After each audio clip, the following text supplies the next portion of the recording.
Hello everyone, welcome to Pepcoding. In this video, we will look at the question complex number multiplication. Okay, so in this question, we are given two strings num1 and num2, and these strings represent complex numbers, and we have to return a string which is the multiplication of these two complex numbers. Okay, so let's see what complex numbers actually are. Complex numbers are of the form a plus b iota, right? This is a complex number. Now it consists of two major parts, which is a real part and a imaginary part. Okay, a real part and an imaginary part. Now what is this iota? Right, these two are integers, but what is this iota? This iota is of the value the square root of -1. Okay, so if you square this number, you will get a negative value. Now you don't really know, you don't really see those numbers that if you square them, you get a negative value, right? Since you are getting a negative value if you square this number, this is not seen in real world, right? So that's why we call this imaginary number. This I here, this iota here is an imaginary number, right? So this real part, this real number combined with an imaginary number will give me a complex number, right? So this, let's call this num. This num is a complex number which has a real part here a, this imaginary part b multiplied with iota, right? Representing the imaginary part. Now, we know what I is, what iota is, what a complex number is. We have to multiply those two numbers. Okay, we have to multiply two complex numbers. So let's say my first number is a plus b iota, right? And my second number, num2, is c plus d iota. I have two numbers, a plus b iota, c plus d iota. Now I have to multiply those two numbers. So let's call a resultant res equals to a plus b iota times c plus d iota, right? This will be my resultant. Now what happens if you multiply two numbers like this?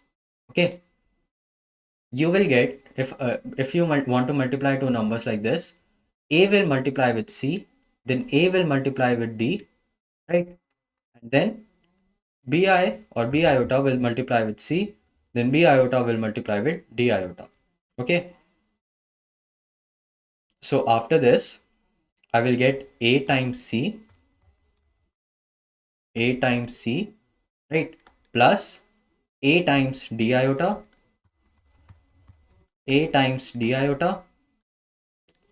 and plus, right, this plus b iota times c, right, plus b iota times d iota, right? I would get something like this. Now if you multiply them, you will get ac plus adi, right? Now if you multiply this, you will get cbi, and, or let's call this bci. Let's maintain the order. And this b iota times d iota will give me bd I square, right? And this I square I know is a negative value, is -1, right? So I can simply just write this whole thing as minus bd, right? So after this, I will take the real part, this real part, these two parts together, and these two imaginary parts together, this part and this part. So I will get AC minus BD plus AD plus BC whole times iota, right? So I will get a complex number, this resultant complex number,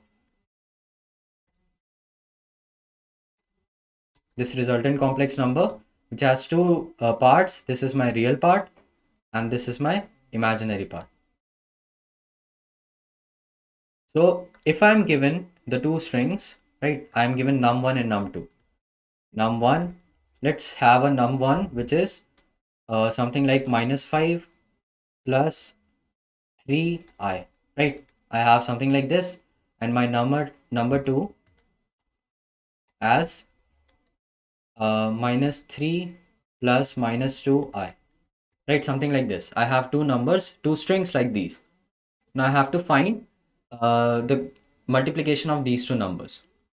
Now if I know A and C, if I find this A, this this B, right? If I find this C, and if I find this D, if I find these all of these A, B, C, Ds, can I just do the resultant, right? I can find the resultant very easily if I know these numbers, because I know what the resultant is actually going to be, right? So if I find these four numbers, or if I extract these four numbers from my strings, then I can easily find the resultant, because I already know how to. Okay, so I just need this A, this B, this C, and this D. Okay, so how will I solve this? Let's say I need my integer A, right? And in C++, we will use three functions: my stoi method, this find function, and a substr. Okay, so this stoi will convert, or will convert this string into an integer value, right? So this will give me an integer value. This will parse my string into an integer value. This find function will give me the index of that of that character. So if I find, let's say, I, so it will give me the last index, right? Because I is present here. It will give me the last index, and the substr will give me a substring. Okay, so uh, let's see. Let's say I have this first number, num1. Okay, I need to find this A. I need to find this A, which is -5. So I need to extract this A, right? And this will be of integer form. So int A will be the stoi, because I will pass a substring, right? I will pass this -5 as a substring, and I will get the answer in a string, right? I need to convert it to an integer. So stoi, and in this stoi, I will have my function. Okay, so here I will write num1 dot substr, right? Now I will find the substring of -5. Now why am I finding the substring? Let's say I have a number like 5 plus 3i, right? If I had this number, instead of a -5, we had a +5. If we had this number, then I could have easily found the character of 5 just as something like at a, right? Num1 dot at 0. So this 0 would have given me 5. But I don't really need this, right? Because I don't know that if my number is going to be positive or negative. I don't know if it is going to be positive or negative. If there is a negative sign, then I can, if I do num1 dot at 0, then it will give me this minus sign, right? So instead, I can just find the substring from the 0th place till till this position, right? Till this position. And what is this position? I can find the index of this plus, right? What if I find the index of this plus?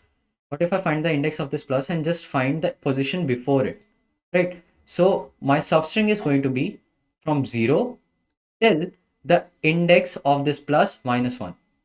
Okay, and since in the substring function, or a substr function, the second parameter is exclusive, I can just pass this index, right? Just pass this index of this plus, and it will find the substring from this 0, from the 0th position till this substring, right? So this will be exclusive, and I will get -5 as my answer. Okay, so what am I doing is I'm finding the index of this plus. I'm finding the index of this plus, so I can find the substring from 0th position till here, right? From the index -1, right? So I will write 0 till num1 dot find 0, or find plus, right? And this, since this parameter is exclusive, right? This is exclusive, which means that it will give me the function till here only, or it will give me the string till here only. It will not include this, right? It will not include this this index. So it will give me this a only, this -5 only. Okay, so this is my find. This is my find. I'm finding this index, and I'm trying to find the substring from 0 till here, right? This will give me my A. Now I just need my B. What is going to be my B? Same stoi num1 dot sub str, right? And now I need to find this substring, this 3, right? Or let's say this was minus 3. Let's call this minus 3. Let's say this is plus minus 3i and this. Okay, so this is my string. Now I need to find this minus 3 only. So I can find this the index of this plus, and from this plus, from just after this plus, right? From just after this plus until the last index minus 1, because I don't want to include this I, right? I just need the B here, and the B is minus 3. So from this index, from the index of this plus 1, and from that index till the last index minus 1, I will find the substring, and this substring will be my B. So I'm saying that this will be num1 dot find plus, right? This will give me this num1 dot find plus will give me the index of this plus, and I need to find it just after it, right? From just after, I need to start my substring from just after here. So plus 1,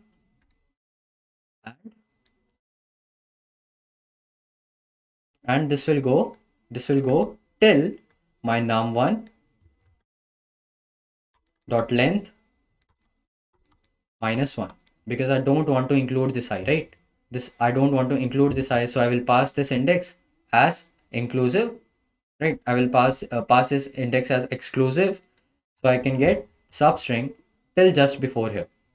Okay, so this will give me the answer of A and B, and similarly I can find the same thing for C and D as well, right? I can find the same thing as C for C and D as well.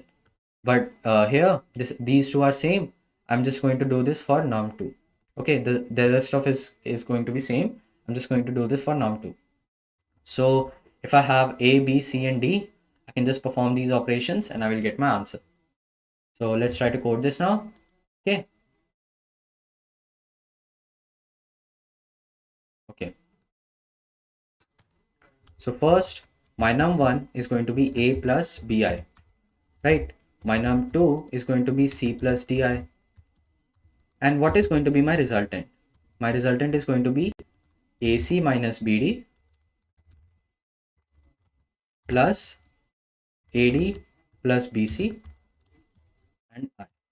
Right, so this is my imaginary part, and this first part is my real part.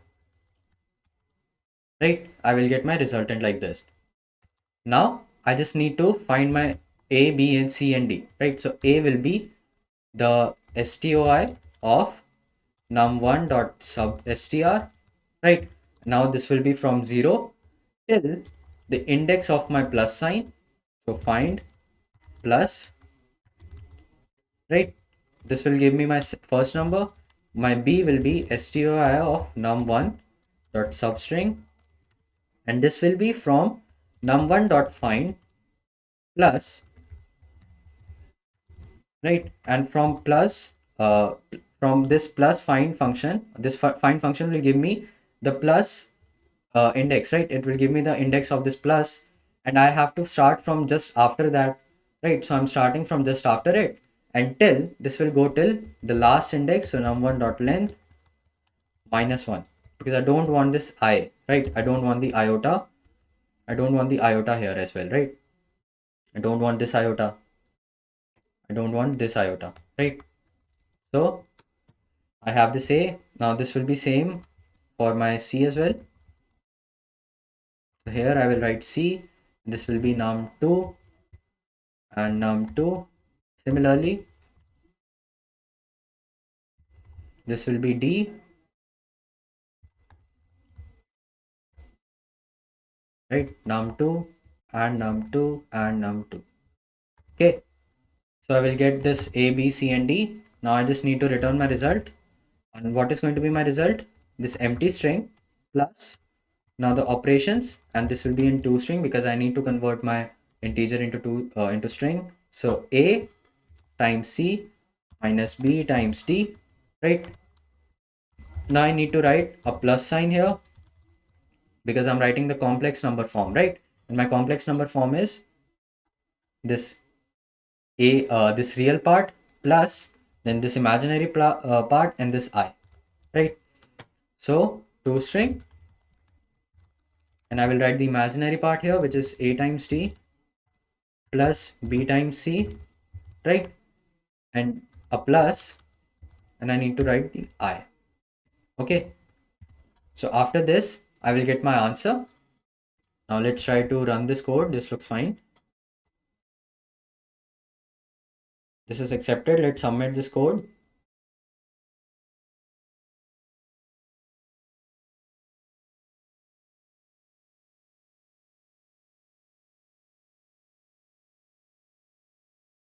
It is also accepted. So I hope you understand this question. If you don't, I would suggest you watch the part which you don't understand. Don't forget to like, share, and subscribe. Thank you for watching.